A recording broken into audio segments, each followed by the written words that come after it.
Je m'excuse platement auprès de tous les misophones de France et de Navarre parce que cette tasse, ça va clairement devenir mon intro parce que j'ai pas d'idée d'intro. Bonjour tout le monde. Aujourd'hui, un petit peu spécial. Je prends déjà des réflexes de youtubeur. Je me suis dit que les lectures du mois c'était sympa, mais que si je décidais de faire des trucs sur YouTube, et bah une vidéo par mois ça faisait pas beaucoup en fait, et j'aime beaucoup m'écouter parler. Je me suis dit que du coup j'allais parler plus et essayer de diversifier mes formats de vidéos et de chercher des nouvelles idées. Alors je vous avoue que ça fait fort longtemps que j'ai pas fréquenté le booktube et du coup je ne sais pas trop quel genre de formats se font. Mais je me suis dit qu'on allait faire classique et que j'allais faire une petite vidéo pile à lire, donc la palle comme on dit dans le milieu, et une petite vidéo palle non-fiction, donc les livres de non-fiction que je prévois de lire. J'en ai fait une, bon, petite, tout est relatif, parce que les bouquins sont gros, mais il y a que 5 livres dedans. Je me suis une petite palle pour ouais, rester réaliste et pas m'embarquer dans des trucs. Ça veut pas dire que je vais tout lire, genre vous ne verrez pas forcément tout dans les lectures du mois, mais en tout cas c'est ce que j'ai envie de lire et ce que je vais essayer de lire dans les prochains mois. Et donc je vais vous introduire tous ces petits livres sympathiques. On va commencer par... non, je vais faire un par un parce qu'il y en a plusieurs qui sont du même auteur en fait. Noir de Michel Pastoureau. C'est un livre d'histoire de l'art. Michel Pastoureau, ceux qui connaissent connaissent.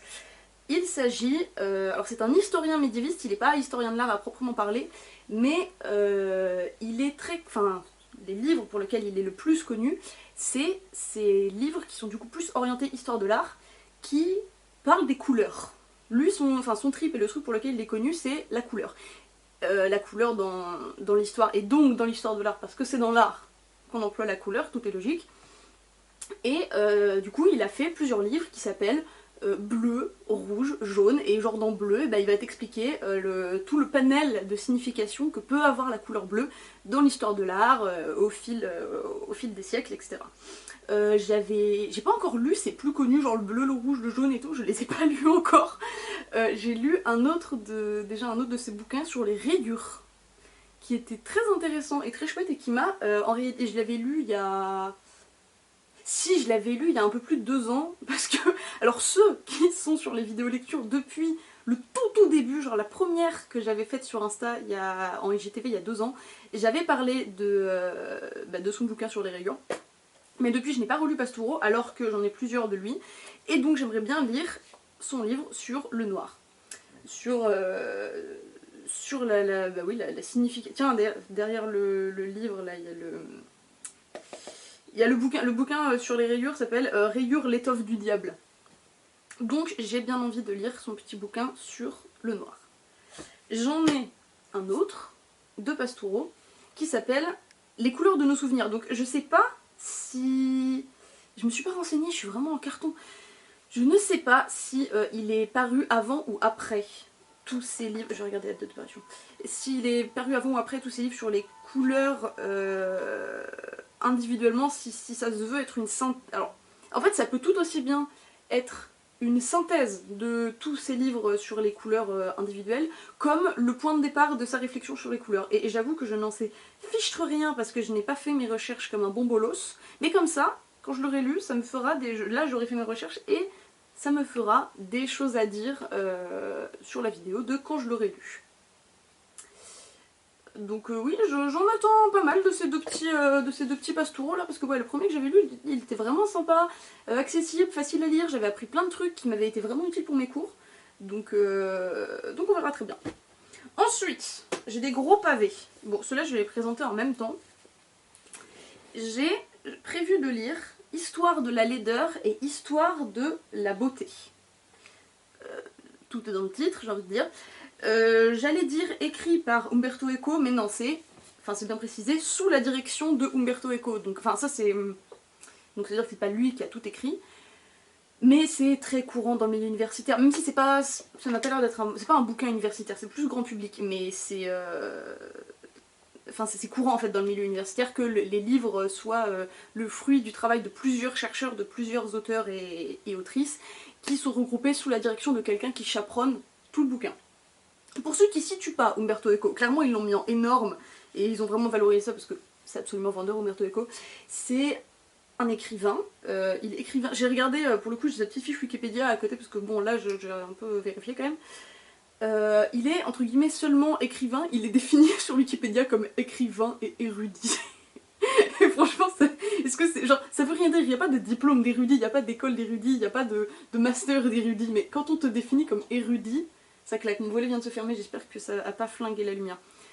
Je pense que c'est un vrai goal. Pour moi, c'est un vrai goal dans la vie qu'on me définisse comme érudit. Il est donc écrivain et il est titulaire, j'ai vu ça, d'une quarantaine de doctorats honoris causa. C'est comme ça qu'on dit? Oui, honoris causa.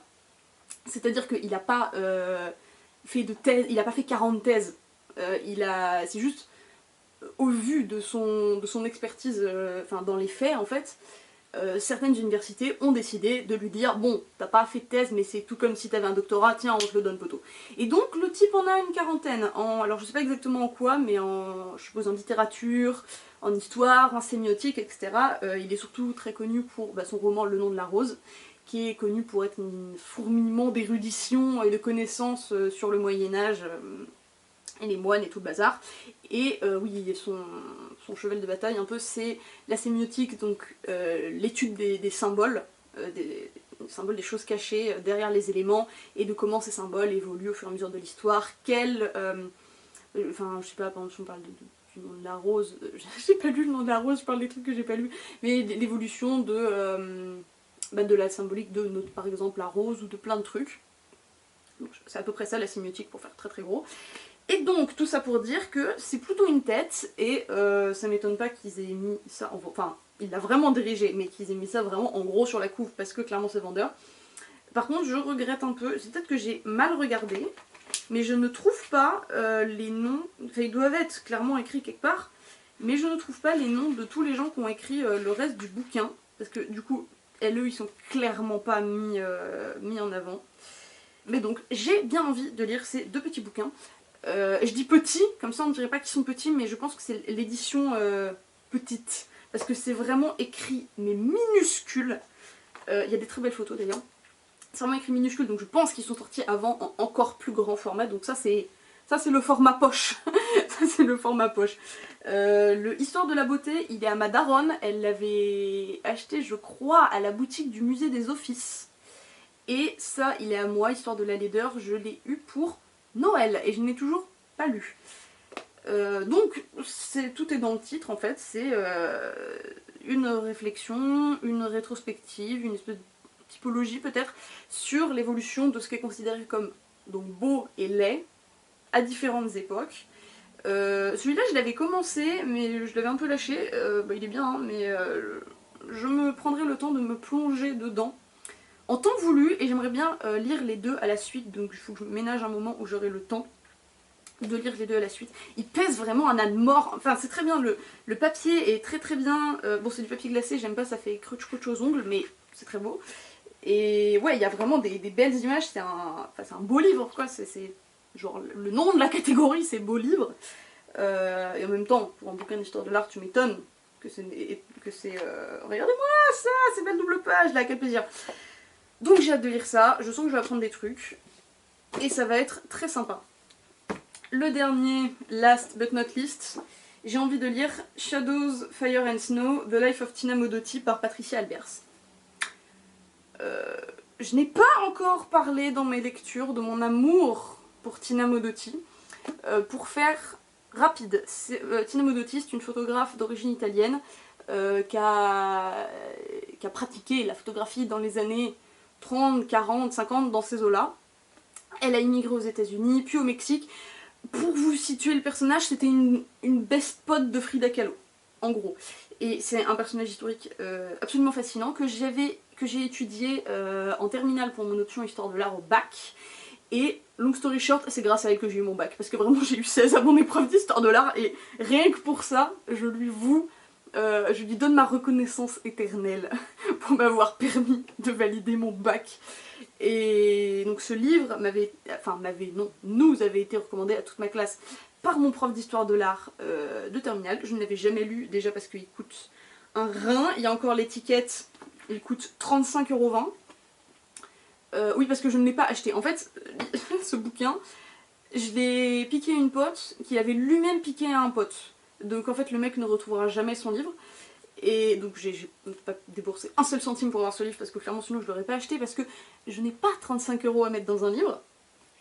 Il est en anglais et en fait c'est la seule et unique raison pour laquelle je ne l'ai pas encore lu. PTDR, qu'est-ce qu'il y a dans ce...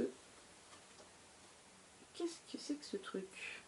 Placement libre, salle patinoire. Je pense que c'est un billet de théâtre ou de pestacle quelconque de ma pote qu'elle oublie dedans. Bref, donc oui, en anglais. Je lis pas trop mal en anglais, mais pour être extrêmement honnête avec vous, les seuls trucs que je lis en anglais, c'est des posts Insta et des fanfics de cul. Et c'est vraiment tout, genre, je lis pas de fiction ou de... Si je lis enfin, si je lis des trucs sérieux, genre par exemple pour la fac, des fois je lis des articles en anglais, mais je lis bien l'anglais, la plupart du temps je comprends tout, mais c'est pas reposant comme lecture et du coup je peux pas lire très longtemps en anglais. Donc, on verra bien. Je l'avais commencé un moment, mais pareil je l'ai pas fini parce que c'était pas le bon moment. Je pense que j'ai clairement upgrade en anglais depuis ce moment-là, donc à un moment je ferai l'effort de lire cette splendide biographie de Tina Modotti en anglais. C'est tout, j'ai donc hâte de découvrir tous ces beaux ouvrages qui attendent patiemment sur ma bibliothèque. Je sais pas dans quel ordre je vais les lire. Je pense, enfin, je vais pas me dire ok je prends un mois et je lis tout ça, non. Parce que ça va me saouler au bout d'un moment, j'aime bien varier les... Enfin, alterner en fait les lectures, les styles de bouquins et tout. Donc je pense que je les lirai au compte-gouttes. Dans la... De manière réaliste, optimiste, j'aimerais bien les avoir tous lus d'ici la fin de l'année 2022, de les égrener comme ça gentiment au fil des mois. Et je ferai donc des reviews plus détaillées de tous ces livres. Dites-moi si ça vous botte que je parle de... Bah, que je fasse autre chose que le format lecture du mois, que j'essaie d'autres choses, de faire peut-être des vidéos plus thématiques. Bah, là c'était non-fiction, que ce soit... de bouquins, enfin de vidéos piles à lire, de bouquins que j'ai envie de lire, ou de bouquins que j'ai déjà lus, ou de recommandations autour d'un thème, et tout, je suis en train de réfléchir, on verra ce qu'on fait. Et sur ce, je vous laisse, et je vous fais des gros bisous, à la prochaine fois.